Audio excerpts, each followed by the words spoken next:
Welcome to our channel PR academy.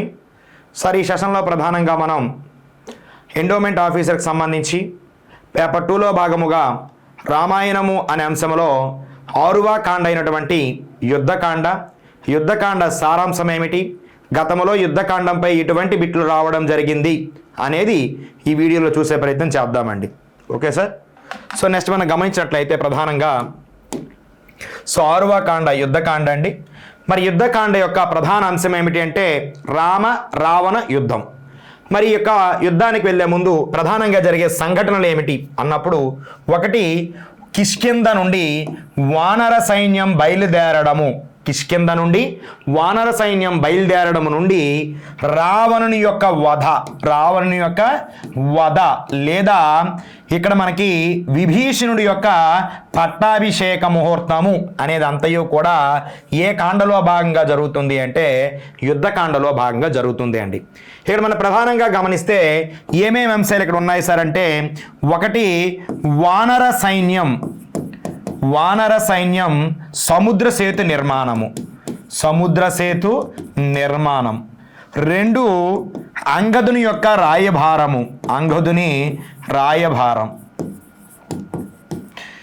3 ప్రధానంగా మనం గమనించినట్లయితే అంగదుని యొక్క రాయభారం తర్వాత యుద్ధ సన్నాహాలు మోగుతాయండి.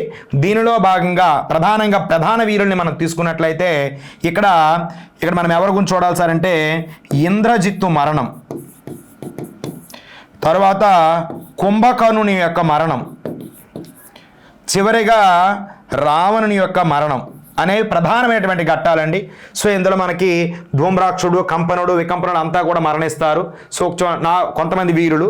కానీ ప్రధానంగా ఉన్నటువంటి అంశాలు ఏమిటి అంటే అంగదుని యొక్క రాయభారం, ఇంద్రజిత్తు మరణం, అదేవిధంగా కుంభకర్ణుని యొక్క మరణం, రావణుని యొక్క మరణంతో పూర్తిగా మనకి ఏ అంశం అనేది అంటే కాంచన లంకలో రావణుని యొక్క వైభోగం అంతా కూడా నాశనం అయిపోతుందండి.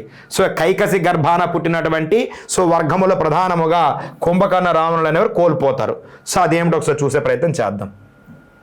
సో ఇక్కడ ప్రధానంగా గమనిస్తే సుందరాకాండకు నాయకుడైనటువంటి హనుమ లంకాదహన అనంతరం సీతమ్మ తల్లికి నమస్కరించి, ఇదిగో ఇప్పుడే వెళ్తున్నాను తల్లి, మరొకనాడు నేను, శ్రీరాముడు, లక్ష్మణుడు, వానర సైన్యం అంతా కూడా ఈ యొక్క లంకకు రావడం జరుగుతుంది, రావణుణ్ణి సంహరిస్తారు అని అమ్మ దగ్గర సెలవు తీసుకొని తిరుగు ప్రయాణంలో సముద్రం లంఘించుకుంటూ ఆ యొక్క మహేంద్రగిరి పర్వత పాదాల వద్దన్నటువంటి ఆ యొక్క వానర వీరులను అందరినీ చూస్తూ నేను సీతాదేవిని చూశాను తాత అంటూ కేకలేసుకుంటూ రావడం జరుగుతుంది. ఇక్కడ వచ్చినట్టు వెంటనే ఆ యొక్క కిష్కిందలో ఉన్నటువంటి ఆ ప్రసవనగిరిలో ఉన్నటువంటి రామ లక్ష్మణులు చూస్తూ, తండ్రి నా తల్లిని నేను చూశాను, ఇదిగో ముద్రిక అంటూ అది ఏదైతే సుందరాకాండలో సీతాదేవి ఇచ్చిందో చూడమని ఇవ్వడం జరుగుతుంది. సో చూసిన వెంటనే శ్రీరాముడు ఆలస్యం చేయకుండా నేడు మధ్యాహ్నం అవుతున్నది అంటే అభిజిత్ లగ్నం ముహూర్తమందు పాల్గొని నక్షత్రమయందు సూర్యుడు ఉన్నాడు కాబట్టి నాకు సంపత్తారవుతుంది అనే ముహూర్త లగ్నాన్ని నిర్ణయించి సుగ్రీవునికి ఆజ్ఞలు జారీ చేయగా ఆ మార్గమధ్యంగా ప్రయాణిస్తుంది. ఏది?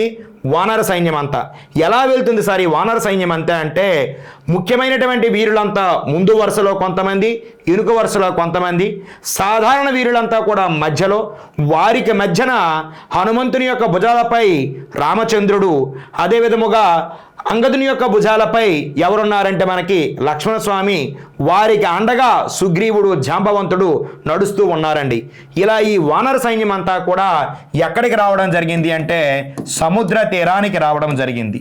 సముద్ర తీరానికి వచ్చినటువంటి ఈ వానర సైన్యం ఎలా ఈ సముద్రాన్ని లంఘించడం, ఇంతమంది వానరులు ఎలా వెళ్ళడం అనే స్థితిలో శ్రీరామచంద్రుడు సముద్రం వైపు తిరిగి 3 రోజుల పాటు దర్భలు భరించి ఆ యొక్క సముద్రుడికి తపస్సు చేస్తాడు ప్రసన్నం కమ్మని.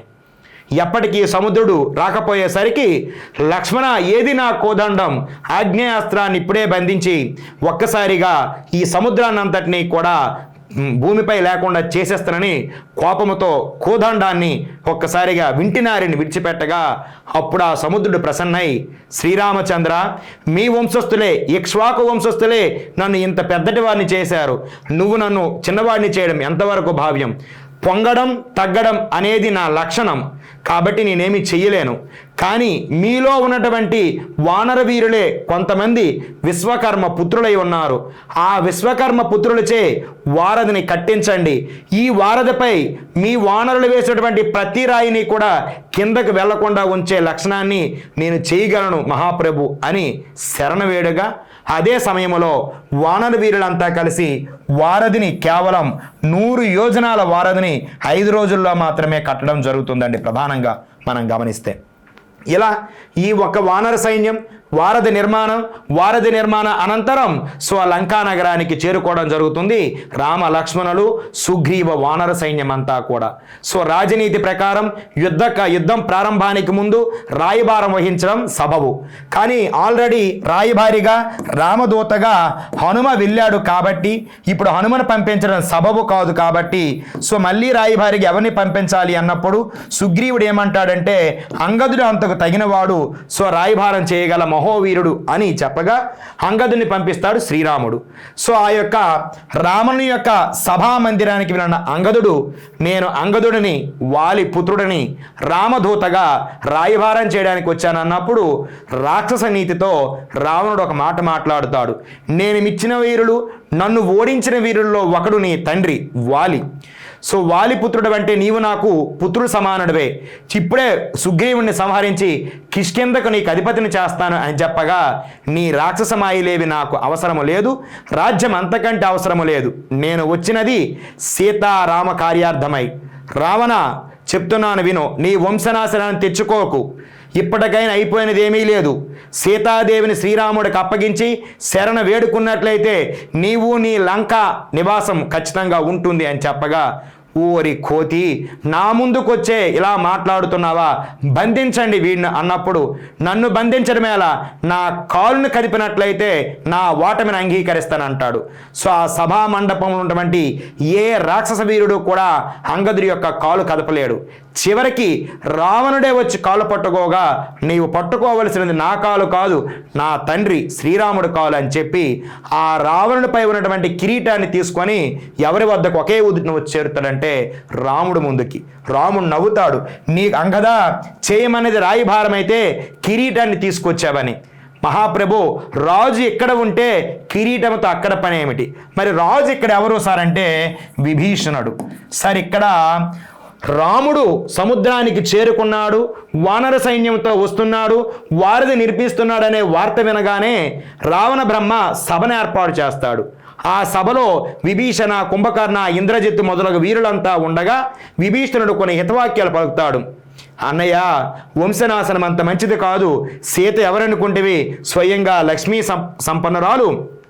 రాముడంటే మహావిష్ణువు, అతనితో మనకు వైరం ఎందుకు, వంశనాశనం వద్దంటే నీవు నా పక్షాన ఉన్నావా, రాముని పక్షాన ఉన్నావంటే నేను ధర్మం పక్షాన అంటే తక్షణమే నా రాజ్యం నుండి వెడిలిపోన్నప్పుడు విభీషణుడు అతని యొక్క మంత్రివర్గంలో 4 వీరులు కూడా సముద్రంలో నిలబడి రాముడి దగ్గరకు వచ్చి శరణ వేడుతాడు. రామ, నేను విభీషణుని, లంకాధిపతి అయినటువంటి రావణుని యొక్క సోదరుణ్ణి, నేను నీ పక్షంలో చేరుతానని. ఆ సందర్భములో రాక్షసుడు మన పక్క రావడం ఎందుకని సుగ్రీవుడు, అంగదుడు, అదే విధముగా జాంబవంత వీరాదులని రాముడు అడగగా వీరంతా వద్దంటారు. చివరిగా హనుమ నీ యొక్క అభిప్రాయం ఏంటో చెప్పగలగా, తండ్రి, నేను సీతా అన్వేషణలో భాగముగా రావణుని యొక్క రాజమండపానికి వెళ్ళినప్పుడు ధర్మం వైపు ఉండి మాట్లాడి నా పక్షాన మాట్లాడిన వీరుడు ఒక విభీషణుడే.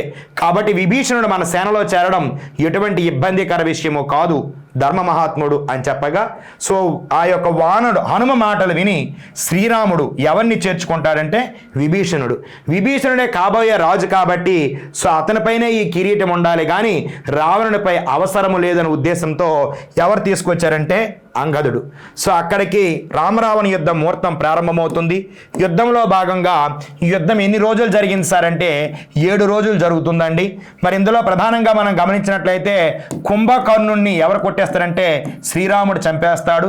ఇంద్రజిత్తుని ఎవరు చంపుతారంటే లక్ష్మణస్వామి అండి. ఎందుకు సార్ అంటే ఇంద్రజిత్తుని యొక్క వరం ఏమిటంటే 14 సంవత్సరాలు నిద్రాహారాలు లేనటువంటి వీరుడి చేతిలోనే ఇతనికి మరణం సంభవిస్తుందని తన తండ్రి రావణుడు జన్మ స్థానంలో అతనికి శపించడం వరం ఇవ్వడం జరుగుతుంది. అటువంటి వీరుడు లక్ష్మణుడే కాబట్టి లక్ష్మణుడి చేతులు ఎవరు మరణిస్తారంటే ఇంద్రజిత్ మరణించడం జరుగుతుంది అండి. చివరిగా రావణుడికి రాముడికి యుద్ధం జరుగుతున్నప్పుడు ప్రధానముగా రావణుడు రథంపై ఉన్నాడు, రాముడు నిల్చొనే కింద భూమిపై ఉన్నాడు, ఇది సమానత్వం కాదు అని ఇంద్రుడు తన యొక్క రథసారథి మాతలని అదేవిధంగా రథాన్ని ఇచ్చి పంపించి వేయడం జరుగుతుంది.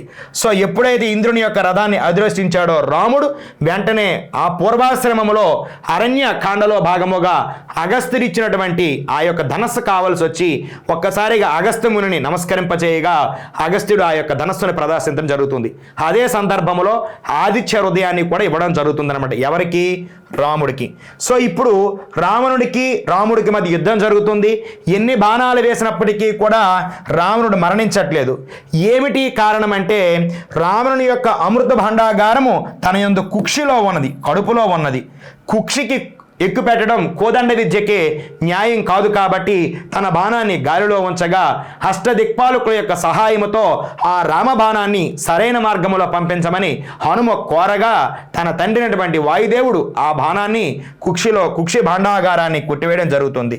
సో వెంటనే ఎవరు మరణిస్తారంటే రావణ బ్రహ్మ మరణించడం జరుగుతుందండి.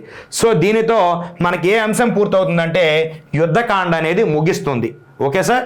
మరి యుద్ధకాండలో గతంలో ఎటువంటి ప్రశ్నలు రావడం జరిగాయి అనేది ప్రధానంగా చూసే ప్రయత్నం చేద్దామండి. సార్ మన పిఆర్ అకాడమీ నందు Telangana endowment grade 3 paper 1 and paper 2కి కేవలం 1 ఇయర్ వ్యాలిడిటీతో 1500 రూపాయలకి మన యాప్ నందు కోర్స్ కలదు సార్. మన యొక్క యాప్ యొక్క బెస్ట్ ఫీచర్స్ ఏమిటి అంటే సార్ ఉత్తమ లక్షణాలు, latest digital videos, picture based material, chapter wise bits, topic wise material and grand టెస్ట్లు కూడా అందుబాటులో ఉన్నాయి సార్ మన యాప్ నందు ప్రధానముగా. సార్ ప్రధానంగా మనం గమనిస్తే మన యాప్లో సో కేవలం పేపర్ 2 కావాలనుకుంటే 999 రూపాయలకి అందుబాటులో ఉన్నాయి సార్. మన యాప్లో గమనించినట్లయితే సో మెటీరియల్ అదేవిధంగా ప్రాక్టీస్ బిట్స్ అనేవి బోత్ తెలుగు అండ్ ఇంగ్లీష్ మీడియంలో అవైలబుల్గా ఉన్నాయి సార్. నెక్స్ట్ మనం గమనించినట్లయితే సార్ రావణుడు సీతాదేవిని మానసికంగా దెబ్బతీయడానికి మాయారాముడి శిరస్సును ధనస్సును సృష్టించాడు. ఈ మాయా వస్తువులను తయారు చేసిన రాక్షస మాయావి ఎవరు అంటున్నాడండి. అంటే రాముడు లంకానగరానికి వచ్చాడు, కానీ ఇంక వచ్చాడు ఇదిగో నా చేతిలో చనిపోయాడు మొదటి రోజునే నీవు కొలిసినటువంటి రాముడు, ఇంకా ఎందుకే ఆ రాముడు కోసం పరితపిస్తావు, నీ ఎదుటిగా గొప్ప వీరుడు ఉన్నాడు నన్ను చూడు అని ఒక భ్రమకు లోన్ చేయడం కొరకు రాముడి యొక్క తలను తను ధరించే కోదండాన్ని తయారు చేస్తాడు రావణ బ్రహ్మ. మరి అటువంటి ఆ రెండు వస్తువులు తయారు చేసిన వాడు ఎవడు అడుగుతున్నాడు? విద్యుజ్జిహుడు, మారీచుడు, శంభరుడు, అకంపనుడు. సార్ వాస్తవానికి మనం గమనిస్తే ఈ మారీచుడు అనేవాడు ఆనాడు అరణ్యకాండలో భాగముగా సో బంగారు లేడులో వచ్చినటువంటి వ్యక్తి తాటకి యొక్క పుత్రుడు ఎవరంటే మారీచుడు. సార్ ఈ శంభరాసురుడు అనేవాడు మనకి నరకాసురుడు వద్ద ఉంటాడండి. ఈ అకంపనుడు అనేవాడు రావణ యొక్క సభా మండపములో గొప్ప వ్యక్తి. సో ఇక్కడ మాయావి ఎవరంటే విద్యుజ్జిహుడు అండి. Option A right answer. Next మనం గమనించినట్లయితే సార్ లక్ష్మణుడు ఇంద్రజిత్తును వధించడానికి ముందు ఇంద్రజిత్ ఏ ప్రదేశంలో అజేయమైన శక్తిని పొందేందుకు నికుంభల యాగాన్ని తలపెట్టాడు. సార్ వాస్తవానికి రావణుని యొక్క పుత్రుడు ఇంద్రజిత్తుకి అదే మేఘనాథుడు అంటాం లక్ష్మణుడికి మధ్య చాలా గొప్ప యుద్ధం జరుగుతుంది. ఈ యుద్ధంలో హోరాహోరీగా శక్తి అనేది సో విజృంభిస్తుంది. కానీ మేఘనాథుడికి ఏమనిపిస్తుందంటే నన్ను ఓడించగల ఇంద్రుణ్ణే ఓడించాను, కానీ లక్ష్మణుని ఓడించడం చాలా కష్టసాధ్యముగా ఉంది అని నికుంభల యాగాన్ని తలపెట్టడం ప్రారంభిస్తాడు. ఈ విషయం విభీషణుడికి తెలుస్తుంది దూతల ద్వారా. సో ఆ నికుంభల యాగం ఎక్కడ జరుగుతుందని మనకు అడుగుతున్నాడు. ఒకవేళ నికుంభల యాగం జరిగి సక్సెస్ అయిపోతే రేపటి యుద్ధములో మేఘనాథుడిని చంపడం ఎవరి తరము కాదు. కాబట్టి ఆ నికుంభల యాగాన్ని నాశనం చేయాలి, అదే సందర్భంలో ఎవరిని కొట్టేయాలి? ఇంద్రజిత్తుని కొట్టేయాలి అనే లక్ష్యంతో సో ఈ విభీషణుడు ఎవరిని తీసుకువెళ్తాడంటే లక్ష్మణ స్వామిని తీసుకువెళ్తాడు. మరి నికుంభల యాగం ఎక్కడ జరుగుతుంది సార్?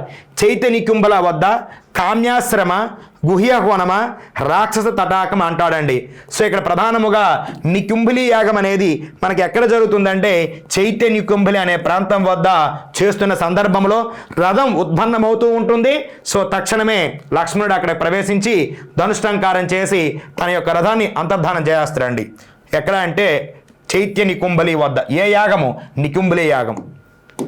నెక్స్ట్ మనం గమనించినట్లయితే ప్రధానముగా రాముడితో ఆఖరి యుద్ధం చేస్తున్నప్పుడు ఇంద్రుడు రాముడి సహాయార్థం తన రథాన్ని సారథిని పంపాడు. అయితే ఆ సారథి పేరేమిటి అంటున్నాడు? దారుకుడు, మాతలి, సుమంత్రుడు, అతిరథుడు. సరే, ఇక్కడ రథాన్ని అధిరోహించినటువంటి రధికుడు ఎంత శక్తిని కొట్టగలడో, ఎంత సైన్యాన్ని కొట్టగలడో అనే పేరున మహారథి, రథి, అర్ధరథుడు అని ఉంటాడు. కాబట్టి అతిరథుడు అంటే దాని అర్థం. సుమంత్రుడు ఎవడు సార్ అంటే దశరథుని యొక్క మంత్రి మరియు సారథి. దారుకుడు ఎవడంటే శ్రీకృష్ణుని యొక్క సారథి. ఇక్కడ ఇంద్రుడి యొక్క సారథి ఎవరంటే మాతలే అండి. Option B right answer. Next మనం గమనిస్తే లక్ష్మణుడు మూర్ఛపోయినప్పుడు హనుమంతుడు తీసుకువచ్చిన పర్వతం ఏది అంటున్నాడండి. సో లక్ష్మణుడు మూర్ఛపోయినప్పుడు హనుమంతుడు తీసుకొచ్చిన పర్వతం ఏది అంటున్నాడు. సో క్వశ్చన్ నెంబర్ 5 అండి ఇది. సో ఇక్కడ సంజీవిని పర్వతం, గోవర్ధన పర్వతం, మహేంద్రగిరి పర్వతం, ద్రోణగిరి పర్వతం. సరే, ఈ క్వశ్చన్కి ఆన్సర్ తెలిసినట్లయితే కామెంట్ చేయండి. సో నెక్స్ట్ మనం గమనిద్దాం. లంకలో రాముడి తరపున గూఢాచర్యం చేస్తూ రావణుడి రక్షణ వ్యూహాలను నిశ్చితంగా గమనించి రాముడికి చేరవేసిన విభీషణుడి 4 మంత్రుల్లో ఒకరు ఎవరంటున్నాడు. సో ఇక్కడ క్వశ్చన్లో ఇచ్చేసాడండి. విభీషణుడికి గొప్ప మంత్రులు ఎవరంటే 4 ఉన్నారండి. 4 మంత్రులు కలరు. సో ఇతనికి సీతారక్షణ కోసం విభీషణుడు తమ యొక్క కుమార్తె అయినటువంటి త్రిజటను నియమిస్తాడండి. ఇతడే తమ యొక్క కుమార్తె, విభీషణుడి యొక్క కుమార్తె త్రిజట. సో ఇతని యొక్క 4 మంత్రివర్గం ఉంటారండి. ఆ 4 ఎవరెవరంటే ఒకడు అనిలుడు. ఎవరండి? అనిలుడు. అదేవిధంగా మనం గమనించినట్లయితే పనసుడు, అదేవిధంగా గమనిస్తే పగ్రహుడు, చివరగా సంపాతి అనబడి 4 ఉంటారండి. ఈ 4లో ఒక వ్యక్తి మాత్రమే ఆయనకి ఒక దూత వలె అక్కడ ఏం జరుగుతుంది, లంకలో ఏం జరుగుతుందో అది మనకు చెప్పడం జరుగుతుంది.